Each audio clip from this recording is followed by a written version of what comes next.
भारतीय राष्ट्रीय आंदोलन के प्रमुख व्यक्तियों के बारे में आज हम जानेंगे। इसका ये पार्ट 2 हिस्सा है।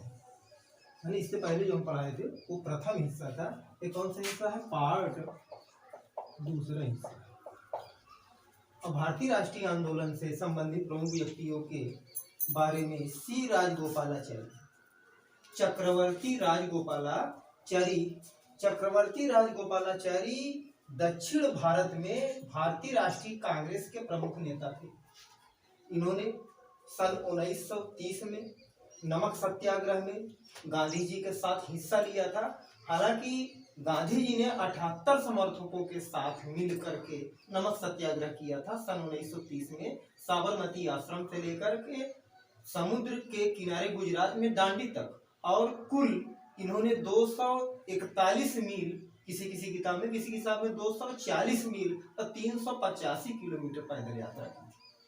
और इनके साथ 2 महिलाएं भी शामिल थी गांधी जी के साथ। एक का नाम था सरोजिनी नायडू, एक इनकी खुद की पत्नी थी। सन 1930 में नमक सत्याग्रह में इन्होंने भाग लिया। सन 1944 में CR फार्मूला इन्होंने पेश किया था। और सन 1946 में जो अंतरिम सरकार गठित किया गया था उसके ये सदस्य भी थे। सी राजगोपालाचारी सन 1944 में CR फार्मूला प्रस्तुत किया था। रविन्द्रनाथ टैगोर, जैसा कि आप जानते हैं, रविन्द्रनाथ टैगोर के पिता का नाम था देवेंद्रनाथ टैगोर और ये देवेंद्रनाथ टैगोर के 7वें पुत्र थे। इन्होंने सन 1913 में गीतांजलि नामक पुस्तक के लिए इन्हें सन 1914 में इन्हें नोबेल पुरस्कार प्रदान किया गया था और एशिया के प्रथम व्यक्ति थे जिन्हें नोबेल पुरस्कार प्रदान किया गया था। इनको ब्रिटिश सरकार ने सर की उपाधि प्रदान की थी और ये जलियांवाला बाग हत्याकांड सन 1919 के बाद इसको वापस कर दिया था। इन्होंने राष्ट्रगान लिखा, जन गण मन अधिनायक जय है। राष्ट्रगान के रचयिता कौन कहे जाते हैं? रविन्द्रनाथ टैगोर। डॉक्टर राजेंद्र प्रसाद गांधी जी के साथ सन 1917 में चंपारण आंदोलन में भाग लिया था और सन 1934 बंबई अधिवेशन की अध्यक्षता की थी भारतीय राष्ट्रीय कांग्रेस के।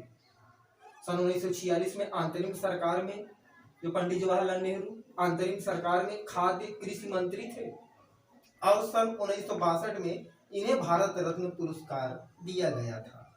सन 1962 में, जबकि इनका जन्म जानते हैं बिहार में हुआ था। इन्हें बिहार में हुआ था और इन्हें देश नायक नामक पत्रिका का प्रकाशन किया। कौन आदमी? डॉक्टर राजेंद्र प्रसाद। डॉक्टर राजेंद्र प्रसाद भारत के प्रथम राष्ट्रपति थे जिनका चुनाव संविधान सभा के सदस्यों द्वारा किया गया था। जयप्रकाश नारायण का जन्म भी बिहार में हुआ था। ये मूल निवासी बिहार के थे। ये कार्ल मार्क्स की विचारधारा से प्रभावित थे। कार्ल मार्क्स माने मार्क्सवादी सिद्धांत। और इन्होंने सन 1934 में कांग्रेस सोशलिस्ट पार्टी का गठन किया। जयप्रकाश नारायण को लोकनायक कहा जाता है। इन्होंने गांधी जी के साथ 1942 में भारत छोड़ो आंदोलन के दौरान उनके महत्वपूर्ण सदस्यों में से एक थे। विनोबा भावे भूदान आंदोलन में भी इन्होंने भाग लिया था क्योंकि भूदान आंदोलन का संबंध विनोबा भावे से। मदन मोहन मालवीय का जन्म 25 दिसंबर सन 1861 को प्रयागराज में हुआ था। मदन मोहन मालवीय हिंदू सभा के संस्थापक थे।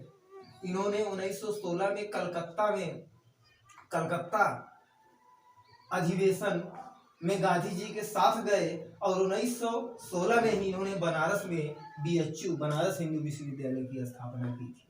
महामना मदन मोहन मालवीय सन 1936 में हिंदुस्तान समाचार पत्र का प्रकाशन किया और ये 4 बार भारतीय राष्ट्रीय कांग्रेस के अध्यक्ष हुए। भारतीय राष्ट्रीय कांग्रेस के बारे में, भारतीय राष्ट्रीय कांग्रेस की स्थापना हुई थी 1885 में संस्थापक थे A.O. ह्यूम, इसके प्रथम अध्यक्ष थे डोमेश चंद्र बनर्जी। भारतीय राष्ट्रीय कांग्रेस की प्रथम महिला अध्यक्ष थी एनी बेसेंट। भारतीय राष्ट्रीय कांग्रेस प्रथम भारतीय महिला अध्यक्ष थी सन 1925 सरोजिनी नायडू। भारतीय राष्ट्रीय कांग्रेस के एकमात्र अधिवेशन की अध्यक्षता की थी गांधी जी सन 1924 बेलग्राम अधिवेशन। मदन मोहन मालवीय सन 1936 में हिंदुस्तान समाचार पत्र का प्रकाशन किया और ये 4 बार इसके अध्यक्ष हुए थे। पहली बार हुए थे भारतीय राष्ट्रीय कांग्रेस के अध्यक्ष 1909 लाहौर अधिवेशन में, दूसरी बार हुए थे 1918 दिल्ली कांग्रेस अधिवेशन में, और तीसरी बार हुए थे सन 1930 दिल्ली अधिवेशन, और चौथी बार हुए थे 1932 कलकत्ता अधिवेशन की इन्होंने अध्यक्षता की। मदन मोहन मालवीय 2014 में अटल बिहारी वाजपेयी तथा मदन मोहन मालवीय दोनों लोग को भारत रत्न पुरस्कार दिया गया। चंद्रशेखर आजाद का जन्म मध्य प्रदेश में हुआ था। हालांकि इनका मूल निवासन का इनके दादा परदादा उत्तर प्रदेश के उन्नाव जिले से थे। इनके पिता का नाम था सीताराम तिवारी तथा माता का नाम था जगरानी देवी। इन्होंने सन 1928 में HSRA Hindustan socialist Republican association का गठन किया। हालांकि HSRA का गठन सचिन सान्याल ने सन 1924 में किया था। इसी का नाम बदलकर इन्होंने 1928 में HSRA कर लिया।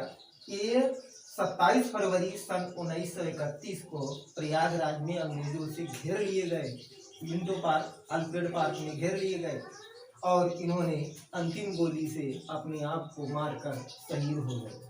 हालांकि उससे पहले आप जानते हैं 23 मार्च सन 1931 को भगत सिंह, राजगुरु, सुखदेव को फांसी दी गई थी और चंद्रशेखर आजाद का प्रमुख नारा था, अब भी जिसका खून न खौला वो खून नहीं वो पानी है, जो देश के काम ना आए वो बेकार जवानी है। हालांकि भारतीय राष्ट्रीय कांग्रेस भारत की प्रथम राष्ट्रीय पार्टी मानी जाती है। वर्तमान में भारत में राष्ट्रीय पार्टियों की संख्या है 8 और इतिहास का ABCD कहलाता है।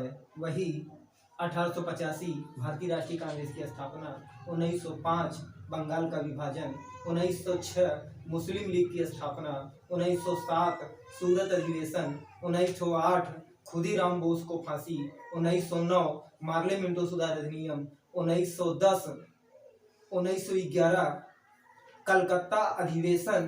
भाई ब्रिटेन के महाराजा जॉर्ज पंचम और महारानी बेरी के स्वागत में कलकत्ता में अधिवेशन बुलाया गया, जिन्होंने राजधानी परिवर्तन की घोषणा कर दी। अब राजधानी भारत में कलकत्ता नहीं होगी बल्कि अब राजधानी भारत में दिल्ली होगी।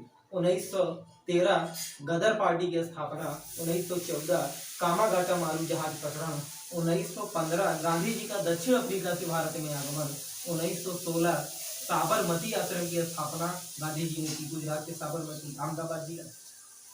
1917 गांधी जी द्वारा चलाया गया प्रथम सत्याग्रह चंपारण सत्याग्रह, 1918 अहमदाबाद खेड़ा आंदोलन, 1919 जलियांवाला बाग हत्याकांड और 1920 असहयोग आंदोलन। चैनल को लाइक कीजिए, सब्सक्राइब कीजिए और पढ़ते रहिए।